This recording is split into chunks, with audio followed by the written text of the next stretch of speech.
Buenos días, jóvenes estudiantes. Hoy vamos a dar inicio a la clase de Derecho Penal General correspondiente al segundo año C. Hoy es lunes 17 de mayo. Vamos a compartir pantalla. Estamos ahora mismo en un interrogatorio a los estudiantes en el cual ellos deben señalar qué aspectos dimos la clase anterior.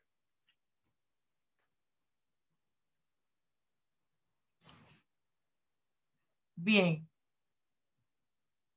Patricia, por favor, corrobóreme que la joven que está en sala de espera es Lilibet Rodríguez. Corrobóreme, por favor.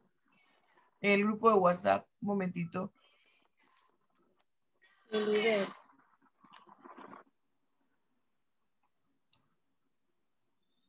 A Sí, ver, profesora. ¿qué pasa, Erika? Yo estoy esperando, me lo escribiste aquí, pero yo quiero escucharla.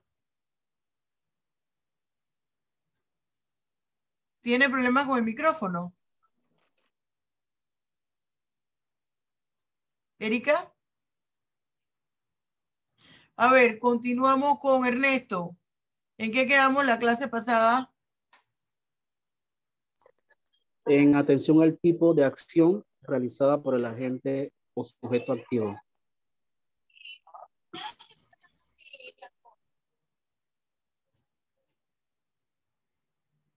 Estamos en la clasificación. Estamos en la clasificación de los delitos. Correcto, profesora. Terminamos Bien. en el de comisión por omisión. Ya explicamos la omisión simple, la omisión impropia, ¿verdad? Bien. Correcto, quedamos Todo en esto esa, profesora. vamos ahora a... Voy a suspender 20 minutos antes para hacer preguntas sobre lo que estamos dando y análisis de código.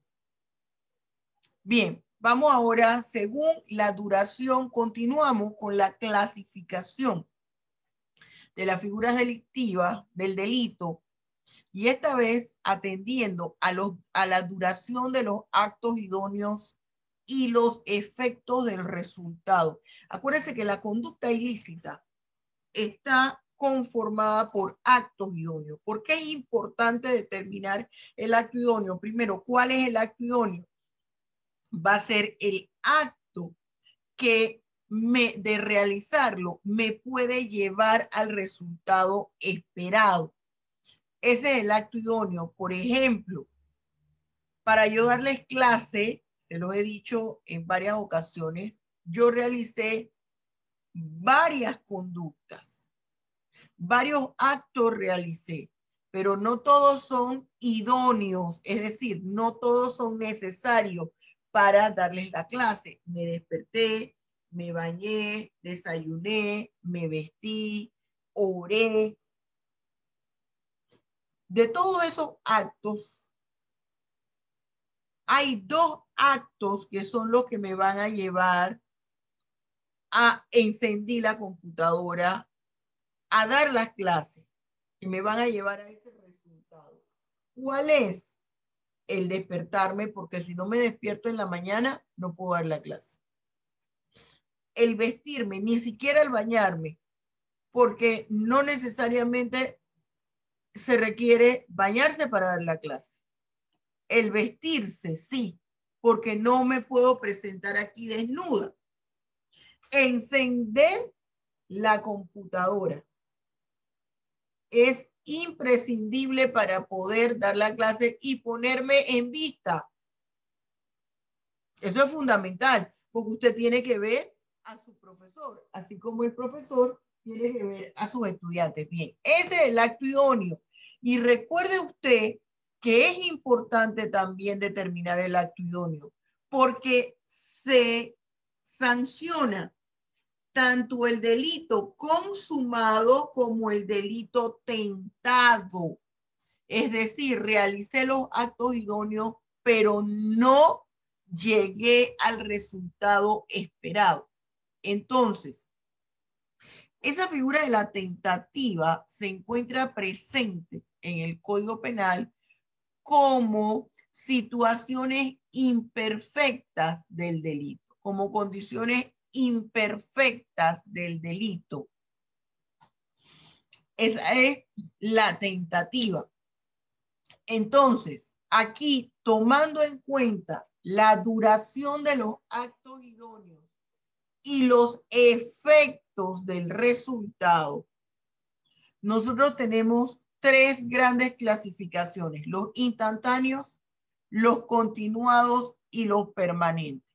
¿Cuál es el instantáneo? El instantáneo es que es un solo acto. En un solo acto se consuma el delito. Por ejemplo, en un solo acto se consuma el delito. Cuando hablamos de instantáneo, yo disparo, la persona muere. Un solo acto.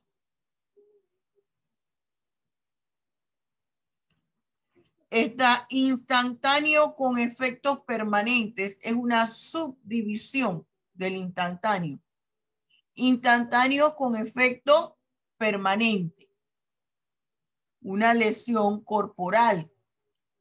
El delito de homicidio tiene efecto permanente, se murió la persona. Con un solo tiro, con un solo disparo, por ejemplo, usted puede enviar a una persona al hospital y que quede en estado vegetativo. Tiene efectos permanentes. Los continuados son aquellos que se realizan varios actos ilícitos, pero un solo resultado. Esos son los continuados. Por ejemplo, usted tiene a su contadora y la contadora es la persona que maneja la caja menuda de su empresa.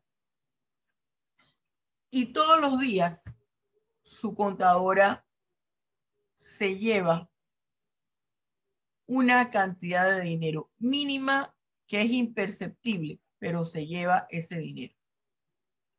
Al final del año, el dinero, o al final de los 3 años, el dinero sumó la totalidad de $25,000. Ahí hay un delito continuado, varios actos ilícitos y un mismo resultado.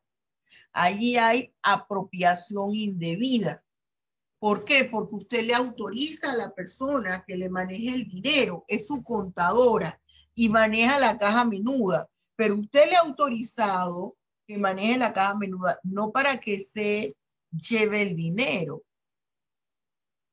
es porque hay situaciones que necesitan rápido un desembolso de la caja. Viene un invitado y hay que brindarle café. Usted tiene que tener en su oficina Coca-Cola, un cafecito, la cremora, el azúcar. Usted va a tener una reunión en su empresa. Y bueno, usted tiene que brindarle algo a las personas que van a ir a esa reunión, un café y algunos pinchos, algunas boquitas. Y usted tiene para eso un dinero. Y se lo va a manejar, ¿quién se lo va a manejar? Su contadora o su contador. Usted no va a estar sacando de su bolsillo siempre y eso lleva un control. Como esa es su persona de confianza, ella dice, bueno, es que Roberto, el abogado Roberto no me pide todos los días cuentas. Nosotros hacemos cuentas cada 15 días y yo puedo maquillar allí de alguna forma ese dinero y de allí sale para comprar focos o los artículos de limpieza Y ella allí va sacando dinero, no, que aquí viene mucho público y tenemos que tener limpio ese baño, y va sacando cosas de poco a poco, de poco a poco. Ese es un delito continuado. Varios actos ilícitos, pero un mismo resultado. No podemos decir que cada vez que se llevó la persona o que tomó la contadora el dinero, hubo una apropiación indebida, y que hay que sumar todo, hay que sumar todas ese tiempo y para ir y poner la pena máxima. No, es una sola figura delictiva que se realizó a través del tiempo, a lo largo del tiempo. Fueron varios actos ilícitos, pero un solo resultado. ¿Cuál fue el único resultado? La apropiación indebida. Por eso usted ve aquí que la figura es una persona, parecieran las manos de un hombre, pero no importa si es mano de hombre o mujer, lo importante es el conteo del dinero. Eso es lo que está representando. Acá, los permanentes. Los delitos permanentes son aquellos que perduran en el tiempo hasta que cese la realización de esa figura delictiva. El más fácil de identificar es el secuestro, mientras todos los delitos contra la libertad, nosotros los podemos identificar como delitos permanentes, mientras que esté la afectación a la libertad. Mientras que la persona esté secuestrada, está vulnerándose el bien jurídico de la libertad de tránsito. Entonces, esos actos permanentes, esos delitos permanentes son aquellos cuyos actos idóneos perduran en el tiempo hasta que no se deje de hacer la figura delictiva, hasta que la persona no se libere. Tiene los efectos permanentes, es decir, los actos idóneos, se mantienen los actos idóneos de la figura delictiva, porque el acto idóneo de la figura delictiva es mantener retenida a la persona. Y recuerda una cosa, contra su voluntad. Para que sea el secuestro, la persona tiene que estar retenida contra su voluntad. Profesora, ¿cuándo puedo hacer una pregunta? Ajá, sí, dígame, Paola. Ok, por ejemplo, lo que son los maltratos psicológicos, ¿en qué entraría? ¿En continuados o en permanentes? Bien, ese maltrato psicológico puede entrar, porque hasta que en permanente, ¿cuándo va a finalizar los actos idóneos? Cuando deje el maltratador de ejercer violencia sobre la víctima. Entonces va a tener efectos permanentes.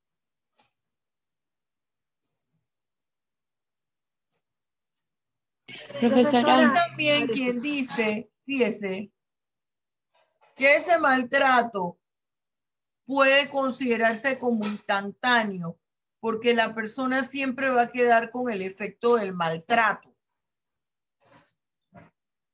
Sin embargo, pienso yo que con terapia, después que finaliza el maltrato, eso se puede superar. Por eso es que yo lo ubico dentro de permanentes, porque mientras dure el maltrato, está la vulneración del bien. Patricia, dime. profesora, entonces el instantáneo es el que tiene una sola subdivisión, que son instantáneos con efecto permanente, ¿cierto? Sí, eso quiere decir ¿Sí? que son instantáneos con efecto permanente. Sí, ajá. Esa es la única clasificación que tiene una subdivisión, ¿cierto? Sí, pero más que subdivisión es una explicación. Es una explicación. Esos Eso es lo que estaba recuadros, enredado. Okay. Yo lo explico, le explico la subclasificación en el texto, pero aquí se los estoy explicando. Siempre me gusta que me dejen terminar el tema para que podamos, para que ustedes me hagan las preguntas, porque a veces hay preguntas que usted puede aclarar a medida que nosotros avanzamos, porque si no nos quedamos en la pregunta. ¿Qué me iba a preguntar, Catherine y Jonte? A ver, Sí, Catherine. profesora, que si se puede encasillar la violación sexual en permanentes. No estoy segura. Fíjense, la violación carnal es un delito instantáneo, instantáneo con efectos permanentes. Ese es el delito de violación carnal, un delito instantáneo con efectos permanentes, porque los permanentes son los que duran a través del tiempo. Usted me puede decir, pero bueno, profesora, si es una niña o si es un niño o una mujer o un hombre que todos los días los violan, allí hay un delito instantáneo, instantáneo con efectos permanentes.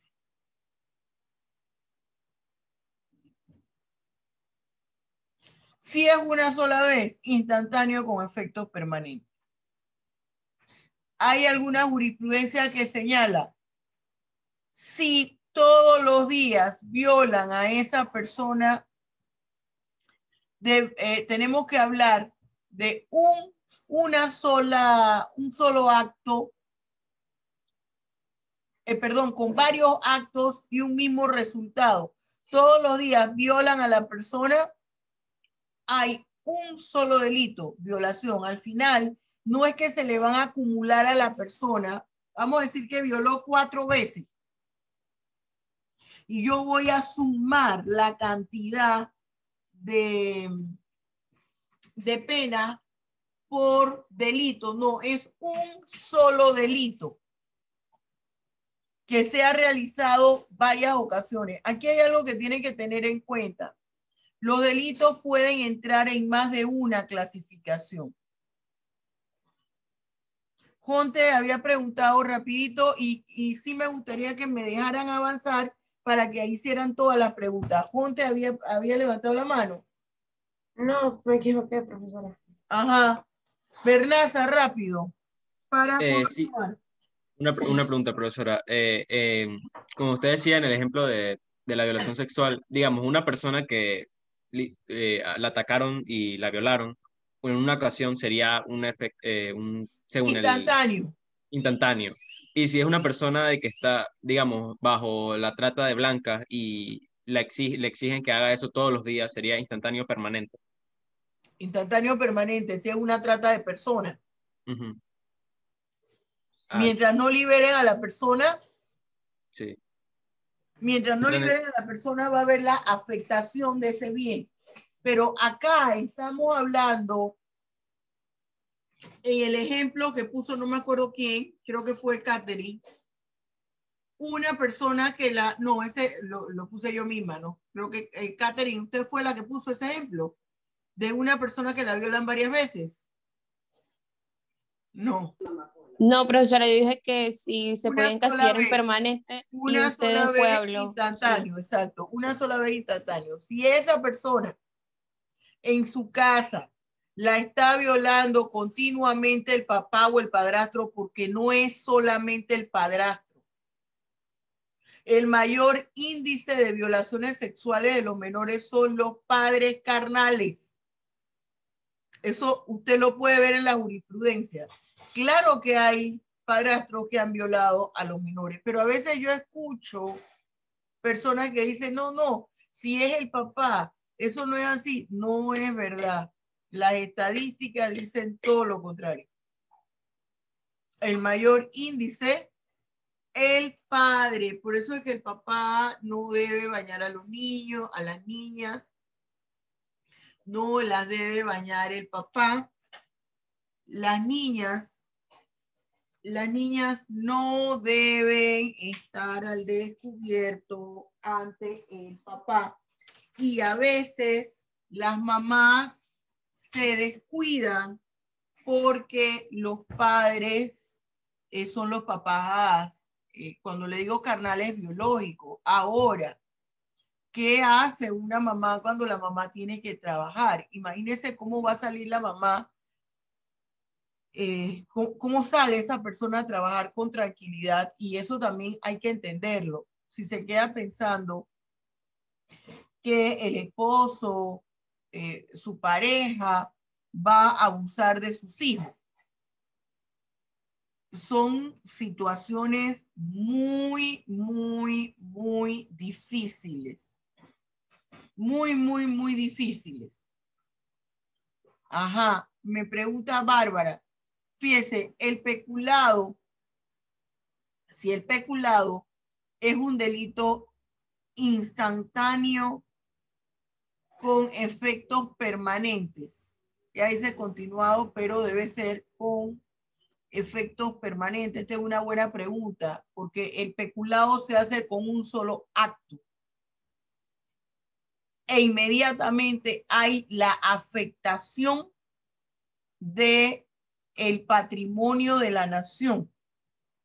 Entonces, instantáneo con efecto permanente.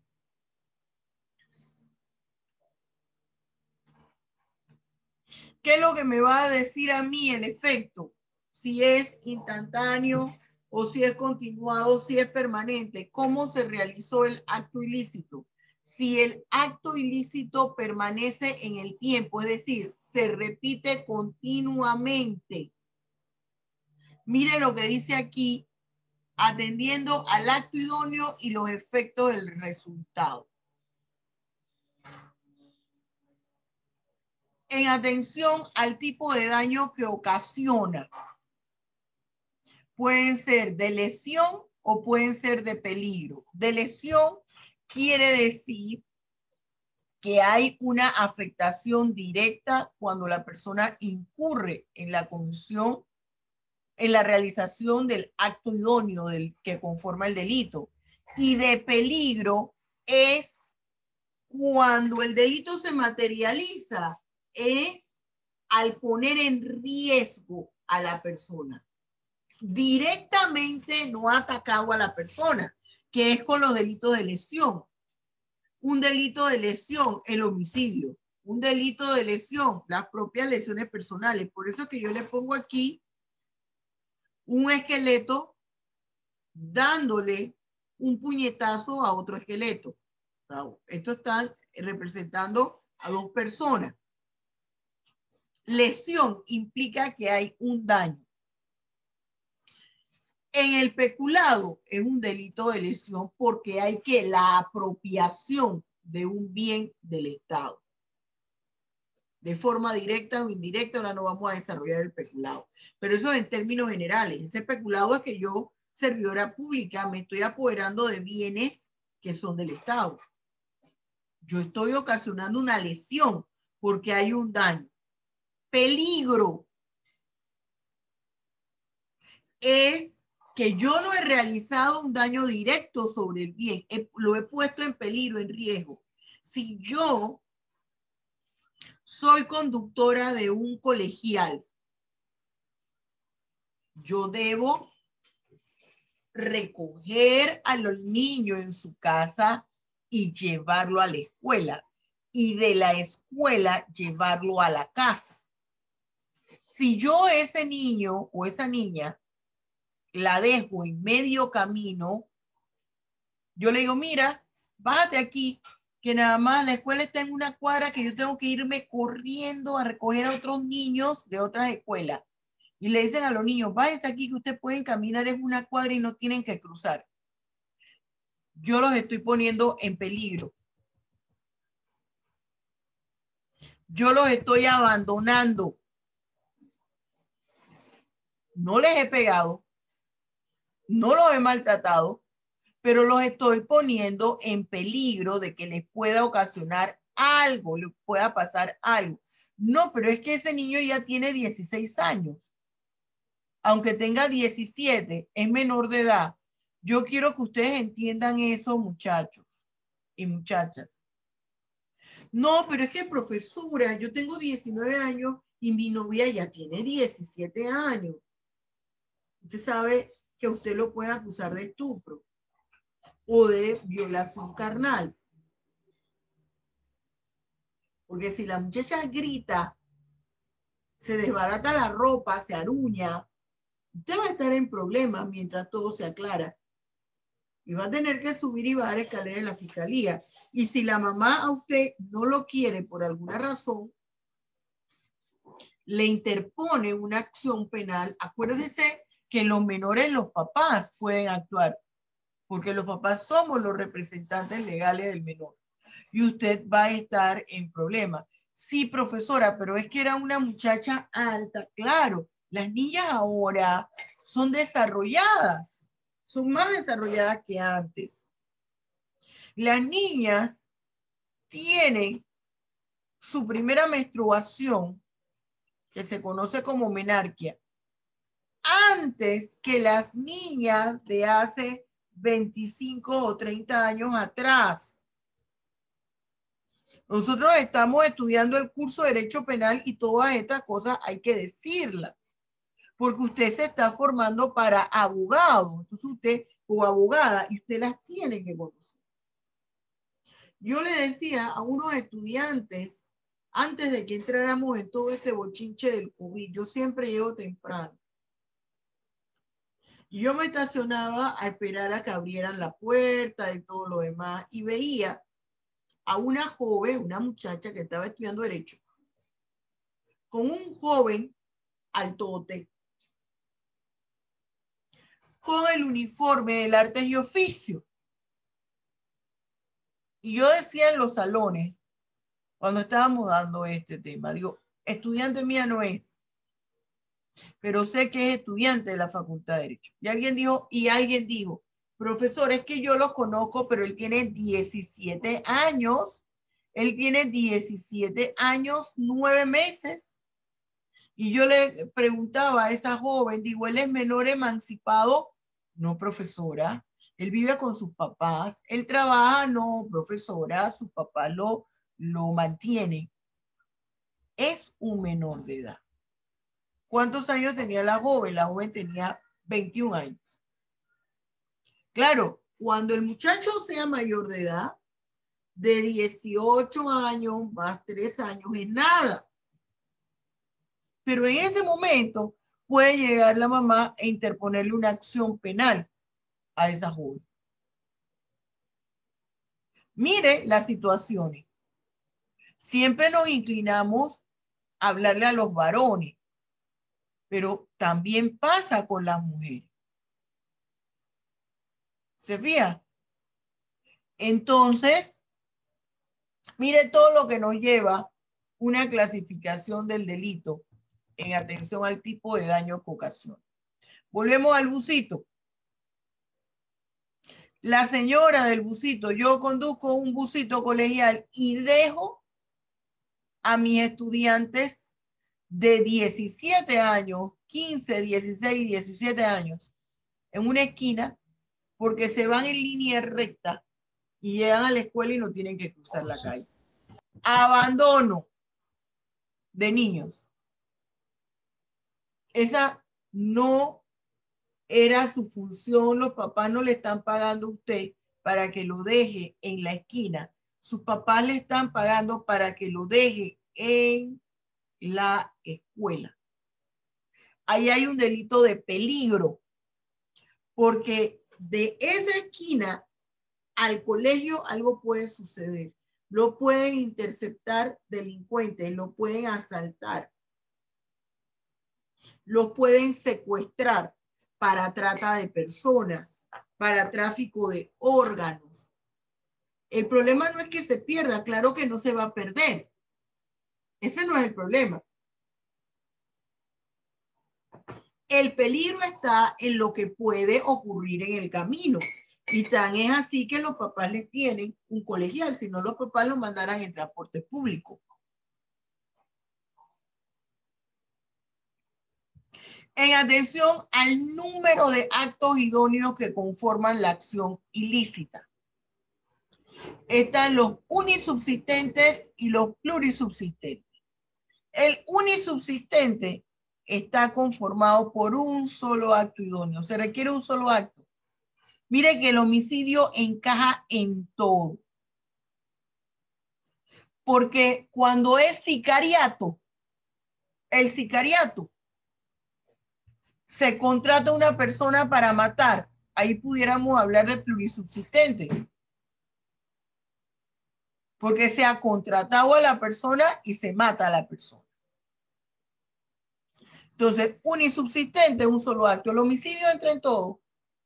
Plurisubsistente, se requiere la realización de varios actos idóneos. La acción ilícita está conformada por varios actos idóneos. Ejemplo, el blanqueo de capitales.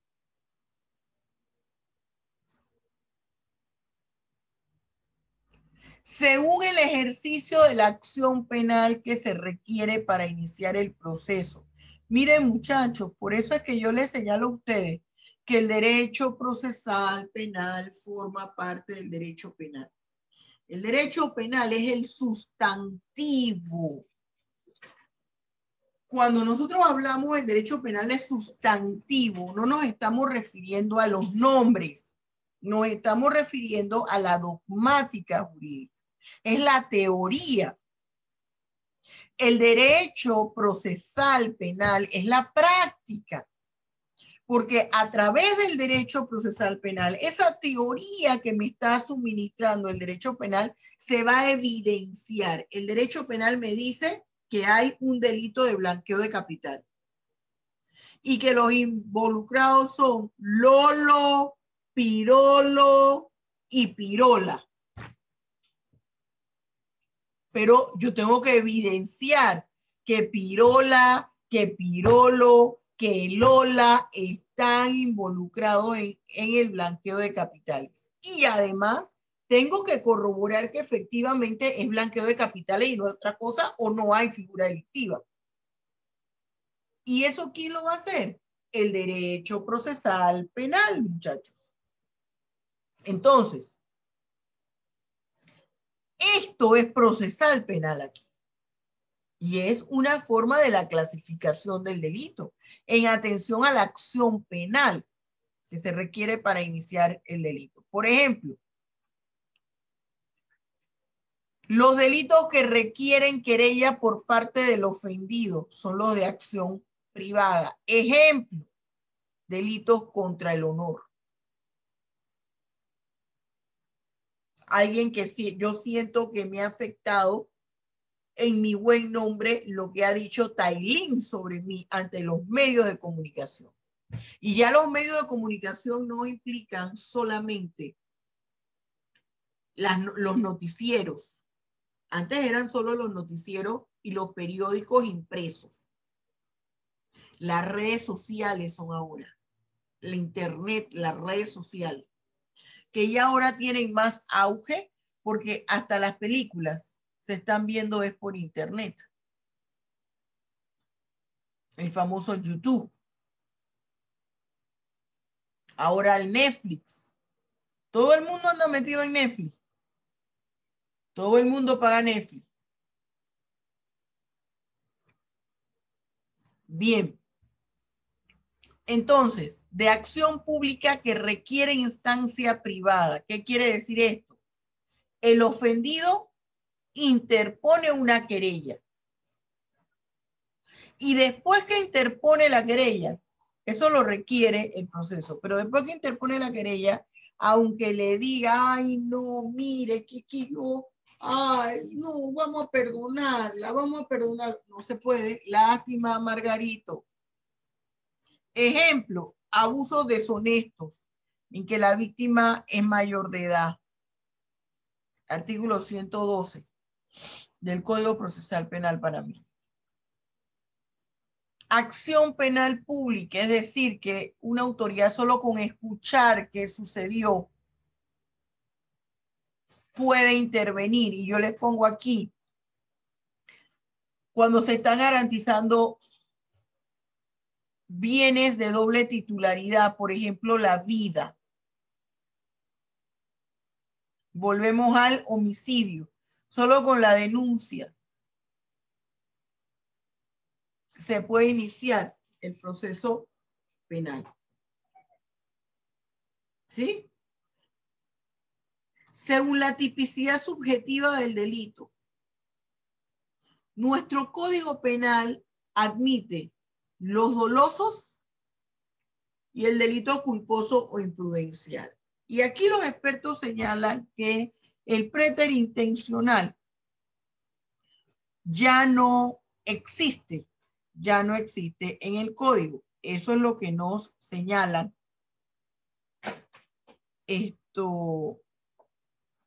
la mayoría de los académicos. Sin embargo, el preterintención, soy de la opinión que se mantiene en el código a través del atenuante general del arrepentimiento. Y hay otra denominación que no contempla nuestro código y que la manejan los códigos penales de Sudamérica, que es la concausalidad, el delito concausal, sobre todo para el homicidio. Por ejemplo, resulta ser que Juana Peña sufre del corazón y Landázuri la insulta. Juana Peña es su casera y le dice: mire, señora, estoy cansado de decirle que me arregle el baño, gotea, y usted es por gusto. Me dice que sí, que sí, que sí. Entonces Landázuri inicia una discusión con Juana Peña, la insulta y le dice: ¿sabe qué? Yo ahora no le voy a pagar a usted. No me da la gana de pagar.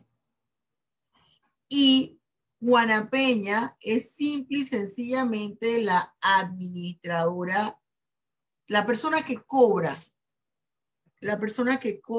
el canon de arrendamiento. Ella notifica al dueño y le informa todas las cosas que hay que hacer. Ella es una contadora que además tiene la función de ir a recibir todos los 30 de cada mes el canon de arrendamiento. Y Landázuri no la golpea, no la toca, pero la exhibe en la puerta del edificio cuando Juana Peña va entrando. Y le dice Landázuri: con usted es que yo quería hablar. Usted es una buena para nada. Y empieza a insultarla y la señora toma un disgusto muy fuerte. Cae al piso y fallece.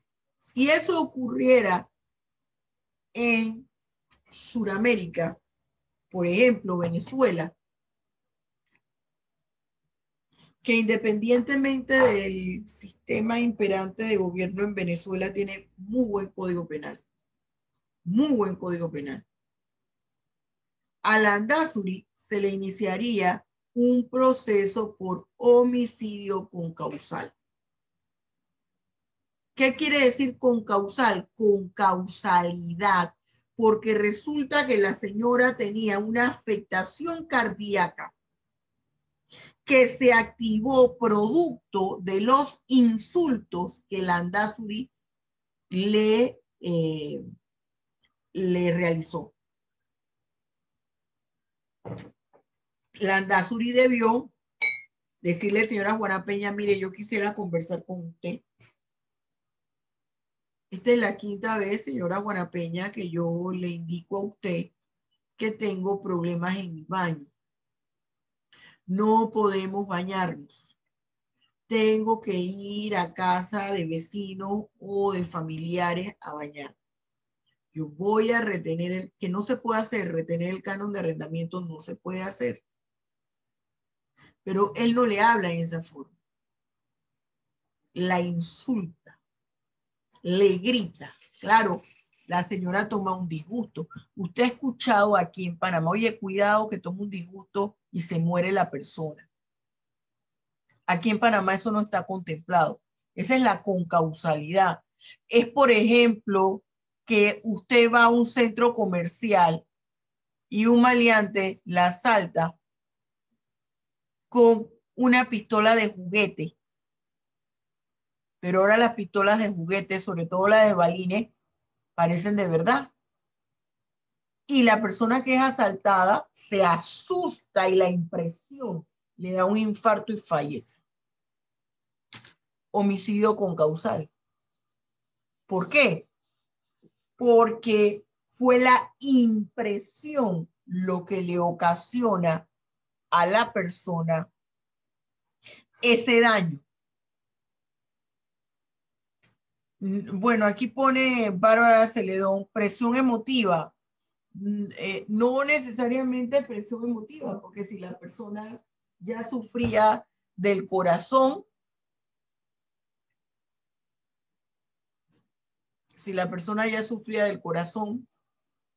bien. Voy a poner aquí un OK.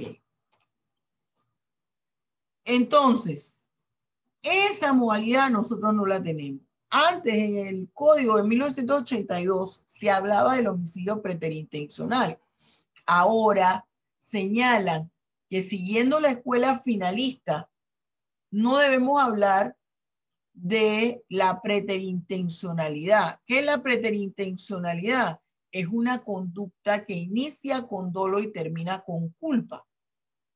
Yo considero que aún la mantiene el código bajo el paraguas de un atenuante general, y ese atenuante general no es más que el arrepentimiento, porque en la preterintención eso es lo que hay un arrepentimiento.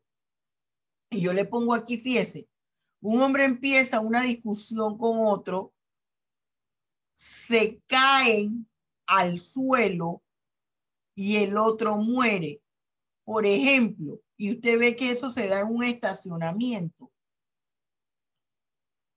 Esto es con la idea de que una persona va a tomar el estacionamiento y otro se lo gana, estando ella en fila. El señor se baja, le abre la puerta al otro carro o le manotea en la tapa del carro y el otro se baja, empiezan a discutir y caen al piso y uno se golpea la nuca y fallece.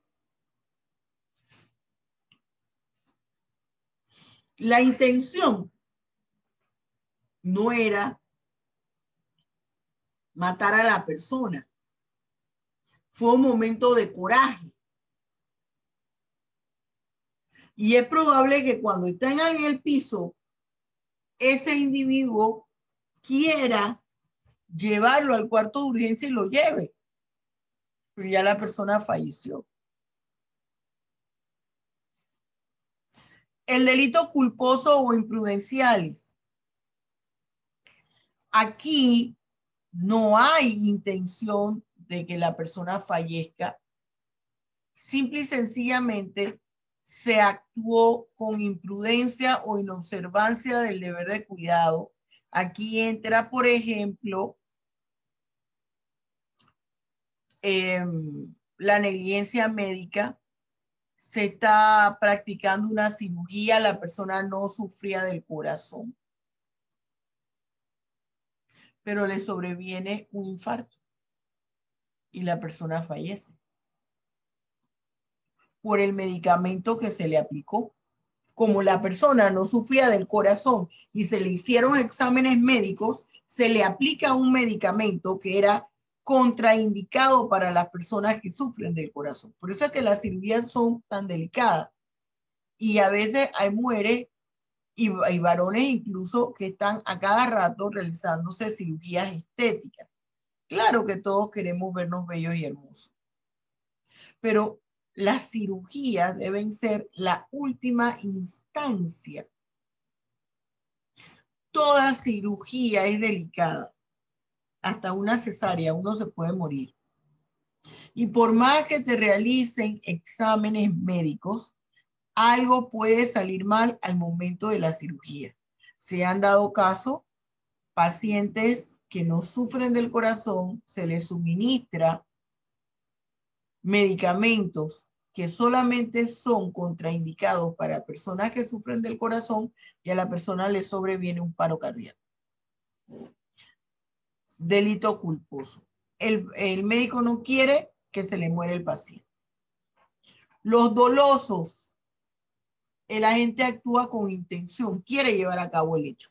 Y ve usted aquí el maleante que está abriendo el carro, hurto de automóvil, con destreza. Ese es un delito con intención porque él quiere realizarlo. El delito culposo, el agente victimario sujeto activo no quiere llevarlo a cabo, pero debido a su inobservancia del deber de cuidado, a su imprudencia o a su negligencia o impericia, lo llevó a cabo.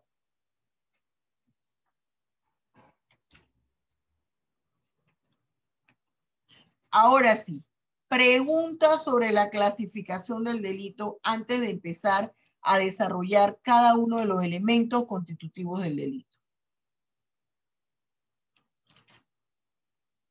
¿No hay preguntas? Sí, yo tengo una pregunta, profesora. A Yo ver, quería Bailey y después Monte. consultar, Ajá. Dime.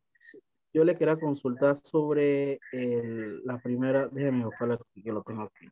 ¿Sobre qué? ¿Sí me escucha? Sí. Me dijiste la primera clasificación. Y en los efectos del resultado, en instantáneo no entra también en caso tal la persona es apuñalada. Claro. La persona es apuñalada, solo con una sola apuñalada le va a ocasionar una lesión. Y cuando es, ¿cómo se dice eso? Asfixia mecánica también. Asfixia mecánica. Ajá. En la asfixia mecánica se requiere un solo acto. Un solo acto, el efecto puede ser instantáneo. También, ok. Gracias. El profesor. efecto puede ser instantáneo. Hay otra cosa que les quiero aclarar. ¿Qué va a determinar? ¿Qué va a determinar en qué momento la duración del acto? Si fue un solo acto o si esa persona estuvo en agonía y no fue con un solo acto que la persona se asfixió, sino que estuvo una agonía, el informe de necropsia, es decir, la autopsia, porque eso es tomado por el juez en cuenta al momento de individualizar la pena, puso a la persona a sufrir. Quiere decir que ese victimario actuó con saña, se ensañó con respecto a la víctima y eso puede dar indicio al alto grado de peligrosidad de ese victimario. Dime, Tailín, y después Alexi. Bueno, tengo dos preguntas. La primera es que si el juez debe tomar en cuenta todas estas clasificaciones cuando va a poner la sanción, pues, o individualizar la pena. Claro que sí, todo esto lo tiene que tomar en cuenta el juez y se explica a través del artículo 79 del Código Penal, que habla de la individualización de la pena, condiciones de modo, tiempo, lugar. ¿Por qué? Porque esto me va a decir la cantidad de actos, por ejemplo, que se requiere para llevar a cabo el blanqueo de capitales. El blanqueo de capitales requiere la realización de una conducta ilícita precedente, que la doctrina denomina delito, pero en realidad no es delito, porque hay algo que ustedes tienen que estar claros. Para que nosotros podamos denominar o identificar a una acción ilícita como delito, esto tiene que haber sido corroborado por el juez a través de una sentencia. Es decir, hay todo un proceso de investigación donde se va a indagar si se llevó a cabo la figura delictiva, quién la realizó, cómo la realizó. Con toda esa información, entonces el juez va a determinar si hubo o no delito y si hubo delito, cuál fue el tipo de figura delictiva que se llevó a cabo. Porque el Ministerio Público realiza la investigación, pero quien decide es el juez. Por eso es que quien tiene mando y jurisdicción es el órgano judicial, porque ellos son los que te pueden suspender o limitar las garantías individuales. ¿Estamos claros, Tailín? La segunda pregunta, ¿cuál es? En la parte de los delitos culposos, un ejemplo puede ser si yo voy conduciendo un auto y posiblemente me choco con algo y uno de los que va dentro del carro muere, ahí habría claro, culpa, ¿no? Claro, un delito. Claro, porque esto es probable. Hay que determinar, ojo, hay que determinar si lo que ocurrió era inevitable por las cuestiones del clima, o si es que ese conductor estaba bajo los efectos de alguna droga, por ejemplo, el alcohol, que es una droga, o algún medicamento, o qué pasaba con esa persona que no percibió que se salió de la carretera, iba directo para el árbol. ¿Y qué pasó con el acompañante también? Y que también estaba bajo los efectos de la droga. Nadie quiere llevar a su acompañante, nadie quiere que se le muera alguna persona que lleve en el carro. Porque le pregunto esto porque hace un año mi papá tuvo un accidente, ¿no? Entonces estaba lloviendo, entonces el carro como que patinó, no venía en alta velocidad el que iba manejando, pero uno de sus compañeros murió y dentro del que iba manejando, pues le dijeron que había cometido pues delito culposo, aunque realmente yo pienso que las circunstancias externas, ahora con lo que usted ha explicado, pues no daban para que se le imputara por como delito culposo. Tiene que venir el proceso de investigación y ahí entra un perito especialista en accidentes de tránsito, en que tiene que determinar las condiciones de modo, tiempo y lugar que intervinieron en el accidente. Por eso les indico que tiene que venir todo un proceso de investigación, porque si no se aclaran los hechos, entonces usted no tomó el debido cuidado y va a estar en problemas y requiere de una buena defensa técnica en materia legal. Porque si no, homicidio culposo.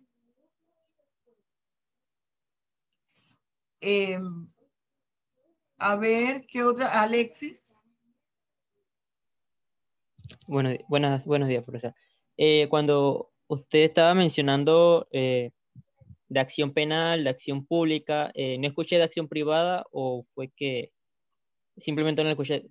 Era para tomar... Acción privada. Aquí. Exacto. Con él fue que inicié los delitos que la parte ofendida es la que necesita interponer la querella, por ejemplo, los delitos contra el honor. Ok. Es que creo que entonces le copié al revés. Muchas gracias. ¿Cómo no? ¿Qué otra pregunta? Bien. Ahora vamos a ir. Una última pregunta sobre esto. Dime, Domínguez. A las personas que que quieren suicidarse, pero no lo logran, a ellas se les impone, No. Eso tiene, no. No, porque aquí lo que se sanciona es la inducción al suicidio y se tiene la mentalidad de que esa persona que intentó suicidarse y no se logró tiene algún tipo de afectación psicológica. Esa persona no es sancionada. Y que es paradójico, ¿sabe por qué? Porque está afectando un bien jurídico que no solo le pertenece a él, le pertenece también al Estado, pero así lo tiene contemplado la norma penal. Ahora yo creo que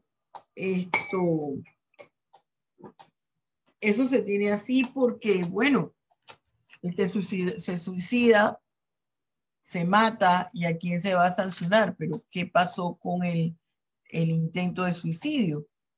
La tentativa en el suicidio, pero no lo contempla la norma penal como punible. Solo el que insta a otro a suicidarse.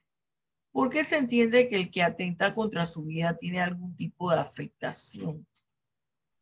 Tengo otra pregunta, profesora. Ya que el joven metió el tema de los suicidios, si una persona trata de suicidarse, por ejemplo, he visto simplemente 2 casos que he visto yo, en donde la persona se tira al frente del auto con intención de suicidarse, y el auto resulta chocado, logra frenar al tiempo, pero impacta y daña el auto en cierta manera. ¿A esta persona se le imputa algún daño? No, ese conductor de ese automóvil está exento de responsabilidad penal, pero ojo, muchachos, se tiene que llevar a cabo la investigación. ¿Por qué, profesora? Porque hay que deslindar el vínculo, un nexo causal entre la víctima y el victimario. Profesora, vamos a suponer que el que va conduciendo sea el novio, el esposo, o viceversa, la novia, la esposa. Ay, ay, ay, ay, ay. Qué cosa tan difícil se le va a presentar, porque hay que corroborar. Este era una loca o este era un loco que yo era víctima de violencia. ¿Ves? ¿Qué otra cosa, Alexi, para pasar a Abner? Me refería a la persona que se intentó suicidar. ¿Tendría que pagar el daño causado al auto o simplemente quedaría así? Bueno, acuérdense ustedes que toda figura delictiva genera responsabilidad penal y civil. Y le tocaría al dueño de ese auto interponerle en los tribunales civiles algún tipo de acción para el pago de daños y perjuicios. Generalmente eso no lo hace la persona, porque a usted eso le ocasiona una impresión y un susto tan grande que ya usted no quiere saber de tribunales ni quiere saber de nada. Pero todo es posible. En el derecho, jóvenes, todo es posible. A ver, Abney. Sí, profe, mencionaba que por lo menos en lo de delitos que ponía, no sé si puede subir la diapositiva, por favor, para curar un poquito. ¿Cuál? Esta, la de delitos culposos e imprudentes. Ajá. Bueno, si en caso tal eso se llega a, sea por parte del Estado, ya sea un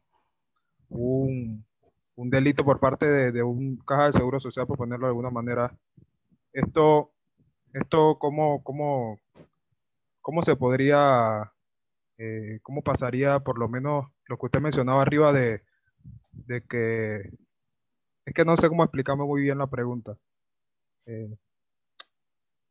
Déjeme ver si la puedo articular bien, profe.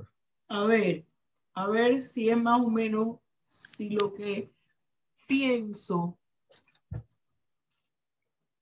es lo que es. Tú me dices si una persona que se atiende en la caja del Seguro Social le ordenan una hospitalización, cuando lo hospitalizan, le mandan un medicamento que le ocasiona daños colaterales. Eso es lo que Sí, tú me dices. sí, claro, en caso de negligencia médica. Está operando el Estado contra el mismo Estado, pues el Estado atentando contra la Bien, vida de él. fíjense lo que sucede aquí. Aquí hay algo interesante. El médico es en ese momento un servidor público porque está trabajando en una institución estatal. Entonces, él incurrió en un acto de negligencia médica. La persona puede proceder penalmente contra ese médico y civilmente contra el Estado, porque fue en una institución del Estado con un servidor público que se le afectó el bien. ¿Estamos claros, Abnel? Sí, profe. Si aquí los médicos estuvieran claros en esto, yo creo que se controlarían más en cuanto a la responsabilidad penal que pueden generar sus actos. Usted va a cualquier dependencia pública de naturaleza sanitaria y le tratan muy mal, le insultan. Primero creen que los dolores o con la afectación que usted va es mentira. Se ponen bravos si usted le dice que el medicamento le cae mal. Y ojo, no solamente esto ocurre en la medicina estatal, sino en la medicina privada.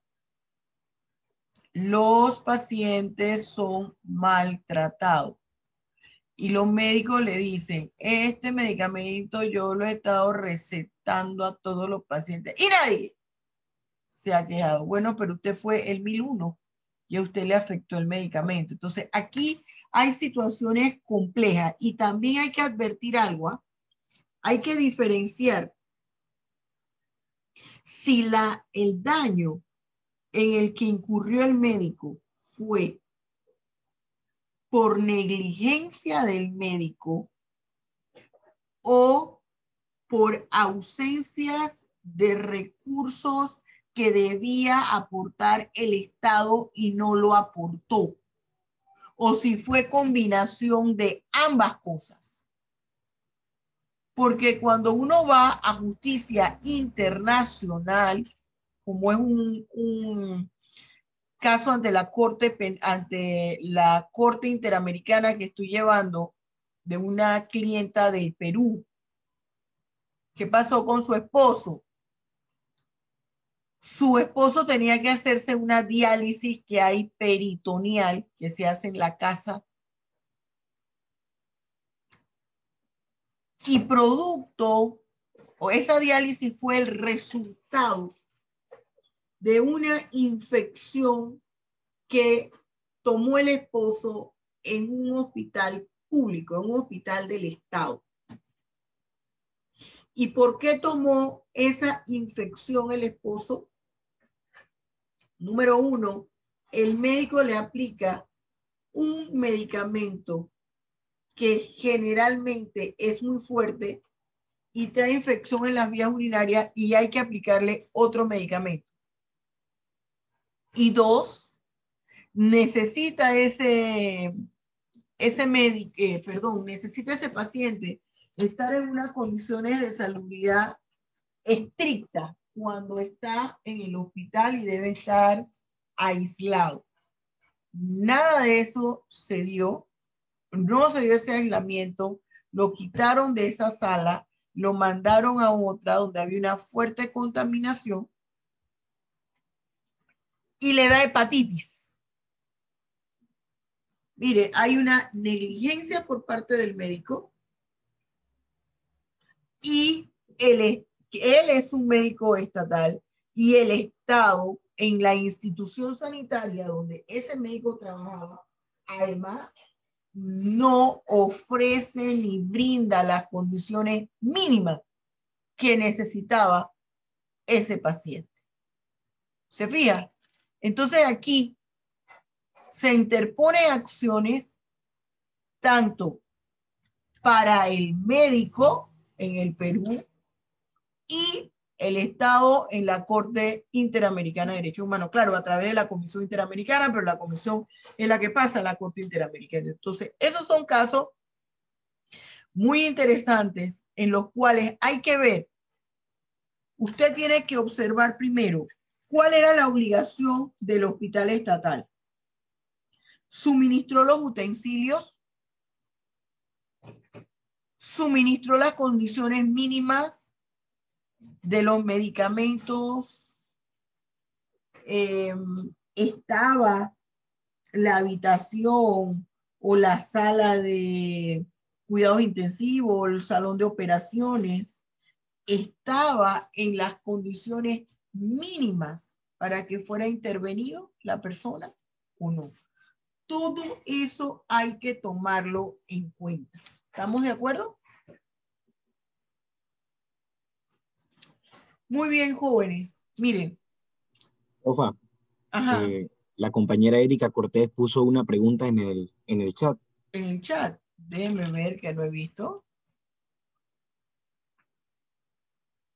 No sé si está fuera del tema, profesora, pero si una menor es sonsacada por una lesbiana que la acosa y le regala mucho, ¿qué puede hacer esta mamá de la niña? Bueno, interponer una acción penal por acoso. Los acosos y las violaciones no solamente la realiza la persona de sexo distinto, del mismo sexo. Ahí hay un acoso sexual. Y la mamá le va a interponer una acción por acoso sexual. Y si se corrobora, no es que se le va a sancionar porque sea lesbiana, no, se le va a sancionar por el acoso sexual que está incurriendo con respecto a la menor. Y si la ha llegado a tocar, abuso deshonesto o actos libidinos.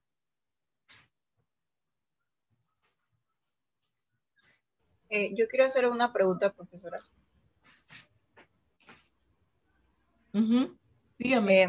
En lo que estábamos hablando de las malas praxis, yo quiero hacer una pregunta en caso de que la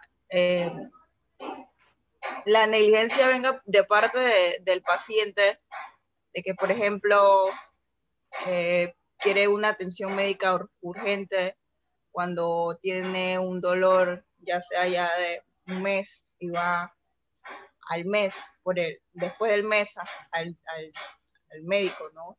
Entonces, después sucede que lo que sea que tenga ya está avanzado. En ese caso, ¿cómo sería?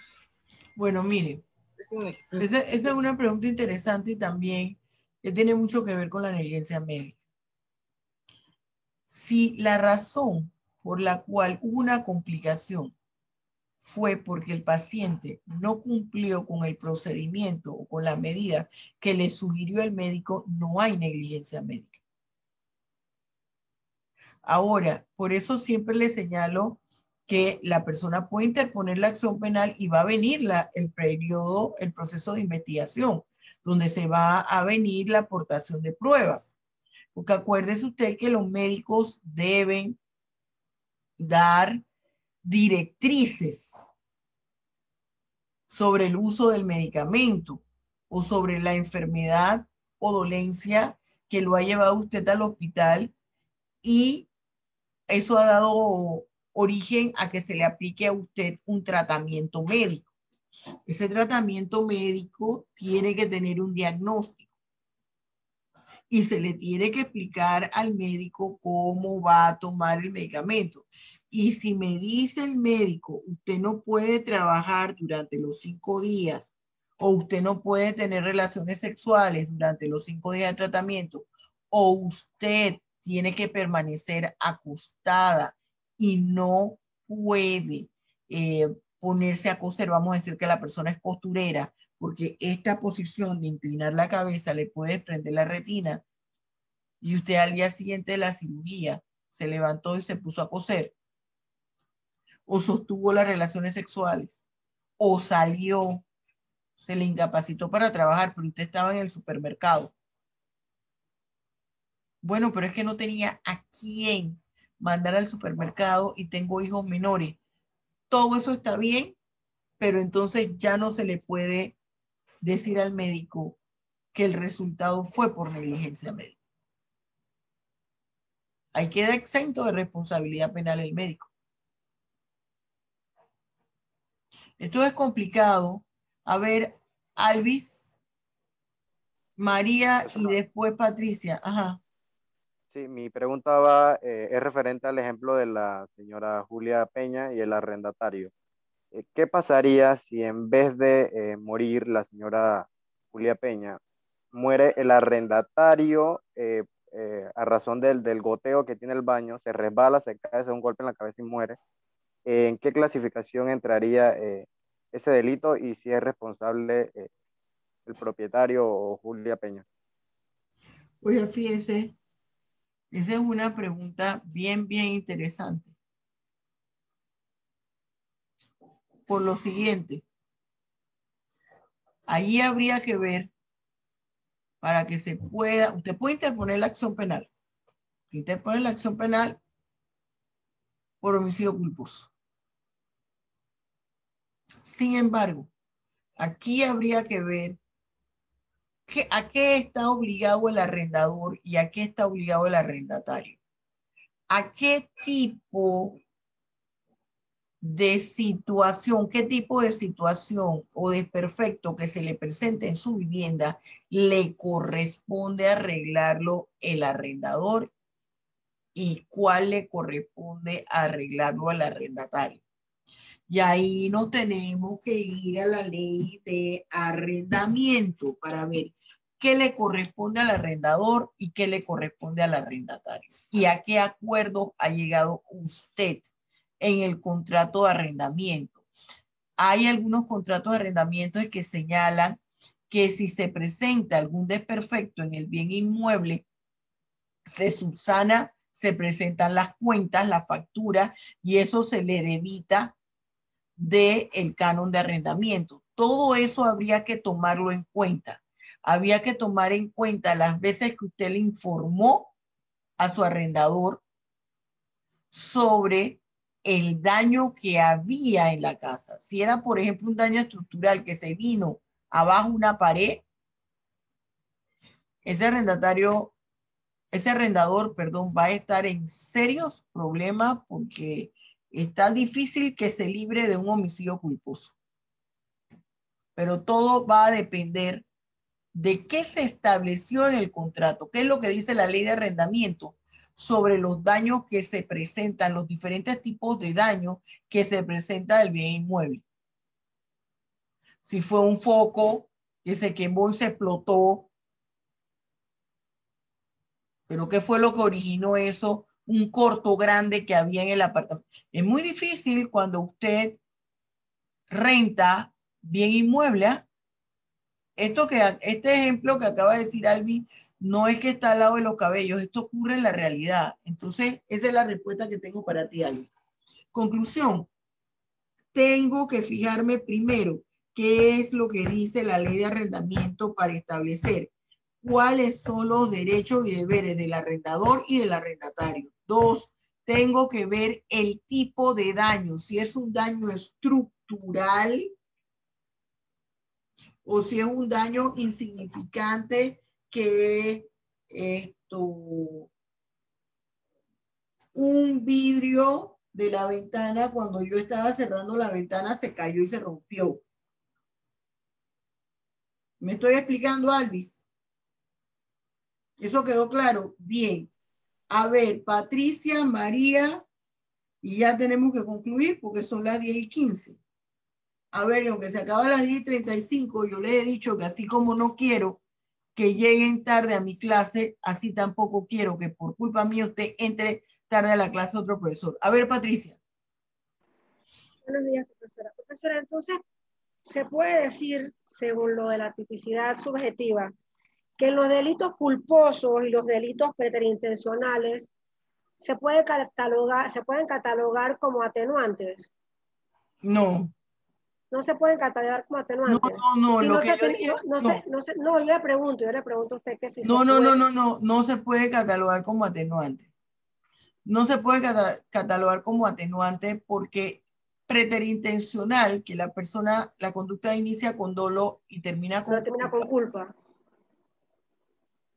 Los académicos señalan que eso estuvo presente sola y exclusivamente en el Código Penal de 1982.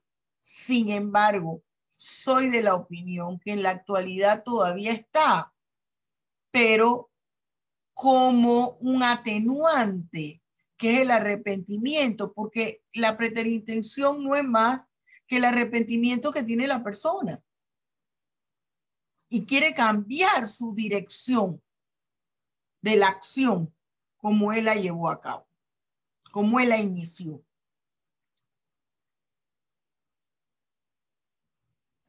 María. Sí, profe. En delito culposo o imprudencia, digamos que una persona está en una operación, todo sale bien en la operación, le dan de alta a los días, pero resulta que la persona a los días fallece. En la autopsia se podría señalar que le pusieron malos puntos o cuestiones así. La institución, la familia que está en bajos recursos puede presentar que la institución se haga cargo por los daños, o sea, por los gastos fúnebres de la persona. Todo va a depender, María, de qué en realidad fue lo que le ocasionó el daño a la víctima. En este caso, el daño fue la muerte de la víctima. Pero acuérdese usted que tiene que existir un proceso penal a través del cual se advierta si es cierto que la persona fue una mala praxis. Hay que investigar si fue que la persona no siguió las indicaciones que le dio el médico cuando salió de la casa. Hay que investigar si producto de la enfermedad que tenía esa paciente, eso era probable que ocurriese. Todo eso hay que investigarlo. Y en todo caso, eso sería una cuenta que se pagaría con posterioridad después que finalice todo un largo y tortuoso proceso penal. Bien, jóvenes. Son las 10:18. Esto termina a las 10:35. Ajá. A las 10:35. Son las 10:20 ya. No quiero dejar a medias la acción, porque esa es una parte que lleva bastante dogmática, pero yo les voy a pedir de favor que cuando estemos desarrollando la acción me deje primero terminar para ir al periodo de preguntas y respuestas, que esto hace interesante la clase. Y hubiese sido interesante que cada uno de sus compañeros hubiesen anotado las preguntas que han realizado, porque están directamente vinculados al desarrollo teórico de la clase. Ojalá todos hayan tomado anote. Pero bueno, tiene la oportunidad de ver el video en YouTube. Recuerde que para la próxima clase vamos a desarrollar la acción. Tenemos un interrogatorio y empezamos con el primer problema. ¿Ok? El primer problema para desarrollar. Bien, jóvenes, Dios los bendiga ricamente. Los quiero mucho. Hasta luego. Gracias, profesora. Buen día. Hasta luego, profesora.